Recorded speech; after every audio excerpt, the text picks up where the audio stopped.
दिल्ली में आशा किरण शेल्टर से जुड़ी एक बड़ी खबर आपको दे रहे हैं। दरअसल मामले में दिल्ली सरकार ने जांच के आदेश दे दिए हैं और इसके साथ मंत्री आतिशी ने मजिस्ट्रेट जांच कराने के आदेश दिए हैं। दिल्ली सरकार ने 48 घंटे के अंदर रिपोर्ट मांगी है। उपराज्यपाल वीके सक्सेना ने भी मामले में संज्ञान लिया है। शेल्टर होम में 14 बच्चों की मौत हुई है और इस मामले में गंभीरता दिखाते हुए मंत्री आतिशी ने मजिस्ट्रेट जांच के आदेश दिए हैं। दिल्ली सरकार ने 48 घंटे के अंदर इस मामले पर रिपोर्ट मांगी है। उपराज्यपाल वीके सक्सेना ने भी मामले में संज्ञान लिया है। शेल्टर होम में 14 बच्चों की मौत का मामला है। आशा किरण शेल्टर होम से जुड़ी बड़ी खबर, बड़ा अपडेट आपको दे रहे हैं। मामले में दिल्ली सरकार ने मजिस्ट्रेट जांच के आदेश दिए हैं। मंत्री आतिशी ने मजिस्ट्रेट जांच के आदेश दिए हैं और दिल्ली सरकार ने 48 घंटे के भीतर रिपोर्ट मांगी है इस मामले पर। और सीधे चलेंगे अपने संवाददाता मोहित शुक्ला इस खबर पर ज्यादा जानकारी के साथ लाइव जुड़ चुके हैं। मोहित, एक तरफ पहले जांच के आदेश दिए गए जो दिल्ली में मामला चला कोचिंग सेंटर पर और तत्काल संज्ञान लिया गया, गंभीरता दिखाई। क्या अब इस मामले में किस तरीके से स्पष्ट जानकारी निकलकर सामने आ पाएगी और कब तक निकलकर सामने आ पाएगी? देखिए, आपको मैं बता दूं कि इस पूरी घटनाक्रम के बाद दिल्ली सरकार में मंत्री हैं आतिशी, उन्होंने मजिस्ट्रियल जांच के आदेश दे दिए हैं। और आप देखिए, जैसे ही 24 से 48 घंटे के अंदर जितना भी वक्त लगे, जैसे ही ये मजिस्ट्रेट की रिपोर्ट सामने आएगी, उसके बाद इस घटना में तुरंत जो कार्रवाई है वो शुरू हो जाएगी। और जो इलाके के डीसीपी हैं गुरु इकबाल सिंह, उन्होंने भी साफ तौर पर कहा है कि मजिस्ट्रेट रिपोर्ट के आधार पर हम आगे की कार्रवाई शुरू करेंगे, आगे की जांच में और तेजी आ पाएगी। और अभी आप देखिए, जो 14 लोगों की अभी की जो मौत आ रही है, उनके जब पोस्टमार्टम होगा, पोस्टमार्टम के बाद जो भी उनकी रिपोर्ट आएगी उसके आधार पर आगे की कार्रवाई की जाएगी। अब मैं आपको एक बताता हूं एक बात, फरवरी से लगाकर अब तक इसी शेल्टर हाउस में लगभग 25 लोगों की मौत हो चुकी है, उनकी जान जा चुकी है। और अभी पिछले अगर हम इसी जुलाई की बात करें तो लगभग 14 लोगों की डेथ की खबर सामने आ रही है। सवाल यह है कि देखिए, जुलाई का महीना है और सभी को पता है कि ऐसे मौसम में डायरिया, लूज मोशन, उल्टी, दस्त, दूसरी महामारी जैसी समस्याएं होती हैं। तो आखिरकार यहां पर उचित प्रबंध क्यों नहीं किया गया, उचित दवाएं क्यों नहीं दी गई, उचित उनका देखभाल क्यों नहीं किया गया? और आपको मैं बताऊं सूर्य, आखिरकार ये जो शेल्टर होम है जिसको आशा किरण नाम दिया गया है, उनमें होता क्या है?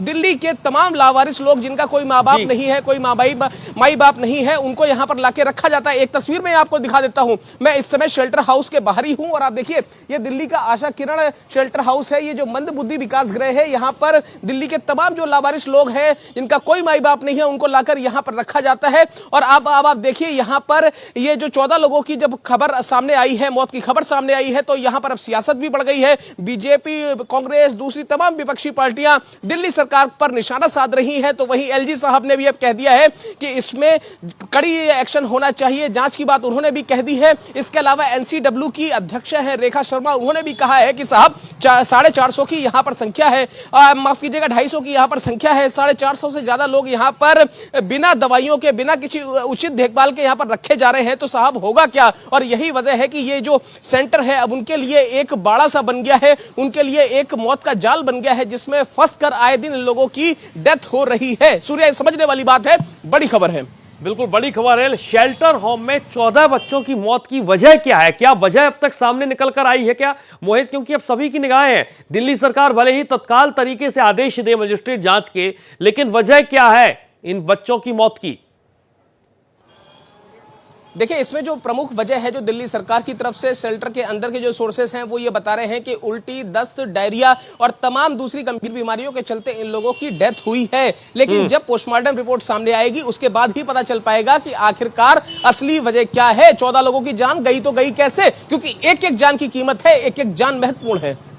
बिल्कुल, एक एक जान महत्वपूर्ण है। बीमारी है या फिर लापरवाही, आखिरकार जिम्मेदार कौन है? दिल्ली से लगातार हमारे संवाददाता मोहित शुक्ला इस पर जानकारी दे रहे हैं। आशा की किरण आखिरकार नहीं है तो मौत का यातना केंद्र आखिरकार ये बना कैसे? ये तमाम सवाल हैं। मोहित, मंत्री आतिशी ने जैसे ही मजिस्ट्रेट जांच के आदेश दिए, उसके बाद आपकी तमाम अलग अलग लोगों से क्या बातचीत हो पाई है जहां पर ये शेल्टर होम मौजूद है? क्या आसपास के लोगों का कुछ इस मामले पर रिएक्शन सामने आ रहा है?